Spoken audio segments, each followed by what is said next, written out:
April 16 social media ഹർത്താലിന് പിന്നിൽ Sangh Parivar. Social മീഡിയയിലെ ഹർത്താലിന് ആഹ്വാനം ചെയ്ത് പോസ്റ്ററുകൾ പ്രചരിപ്പിച്ച കൊല്ലം, തിരുവനന്തപുരം സ്വദേശികളായ 5 RSSകാരെ പോലീസ് പിടിച്ചു.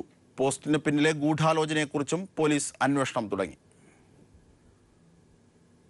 സോഷ്യൽ മീഡിയ ഹർത്താലിന് പിന്നിൽ RSSകാരാണെന്ന് വ്യക്തമായ സാഹചര്യത്തിൽ ഗൂഢാലോചന കൂടി അന്വേഷിക്കണമെന്ന് മുസ്ലിം ലീഗ് ഉയർത്തിയ സംശയങ്ങൾ ശരിവെക്കുന്ന വാർത്തകളാണ് പുറത്തുവരുന്നതെന്നും ഹർത്താൽ ആക്രമണങ്ങളിൽ മുസ്ലിം ലീഗ് പ്രവർത്തകർക്ക് നിയമസഹായം നൽകില്ലെന്ന് സംസ്ഥാന ജനറൽ സെക്രട്ടറി KPA മജീദ് പറഞ്ഞു.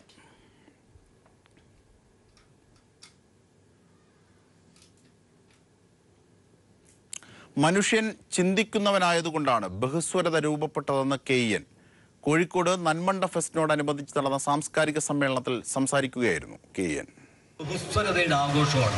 ഇവിടെ നമ്മൾ ഗൗരവമായൊരു വിഷയത്തെക്കുറിച്ച് സംസാരിക്കുമ്പോൾ തന്നെ മറ്റു പല ഭാഗത്ത് വിനോദത്തിൻ്റെ, ആഹ്ലാദത്തിൻ്റെ ഒക്കെ വേറൊരു ലോകം സജീവമാണ്. മനുഷ്യർ ഏതൊക്കെ തരത്തിലുള്ള വിനോദങ്ങളിലും ആഹ്ലാദങ്ങളിലും വ്യാപരിക്കുമ്പോഴും അവർ ചിന്തിക്കുന്നവരാണ്. അതുകൊണ്ടാണ് homo sapiens, man the thinker, മനുഷ്യർ, മലയാളത്തിൽ മനനം ചെയ്യുന്നവർ എന്ന് നമ്മളെ തന്നെ ബഹുമാനപൂർവ്വം വിളിക്കുന്നത്. EK നയനാർ ചാരിറ്റബിൾ ട്രസ്റ്റിന്റെ ആഭിമുഖ്യത്തിൽ ഏപ്രിൽ 10 മുതൽ 19 വരെയാണ് നന്മണ്ട ഫെസ്റ്റ് സംഘടിപ്പിച്ചത്. ഘോഷയാത്ര, കലാപരിപാടികൾ, കാർണിവൽ എന്നിവ ഫെസ്റ്റിന്റെ ഭാഗമായി.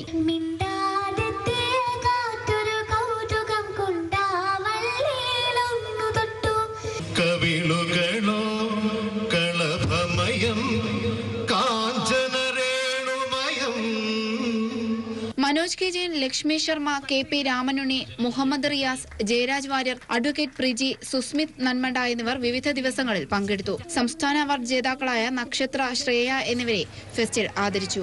News bureau, Kozhikode.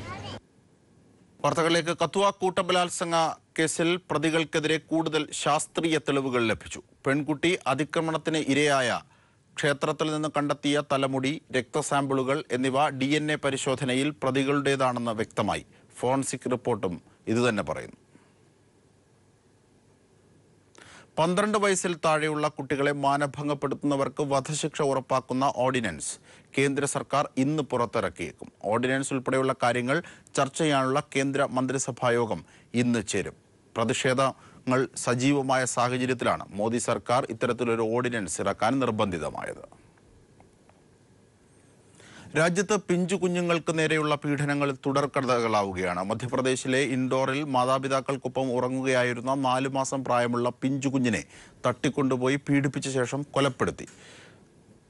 തറയിൽ എറിഞ്ഞാണ് കൊലപ്പെടുത്തിയത്. അതോടൊപ്പം ഉത്തർപ്രദേശിൽ മീററ്റിൽ 16 വയസ്സുള്ള ദളിത് പെൺകുട്ടിയെ 2 പേർ ചേർന്ന് പീഡിപ്പിച്ചു.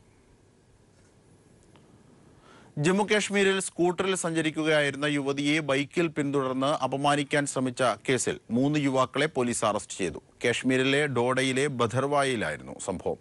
ആക്രമണത്തിന്റെ CCTV ദൃശ്യങ്ങൾ സോഷ്യൽ മീഡിയയിലൂടെ പ്രചരിച്ചതോടെയാണ് യുവാക്കൾ കുടുങ്ങിയത്.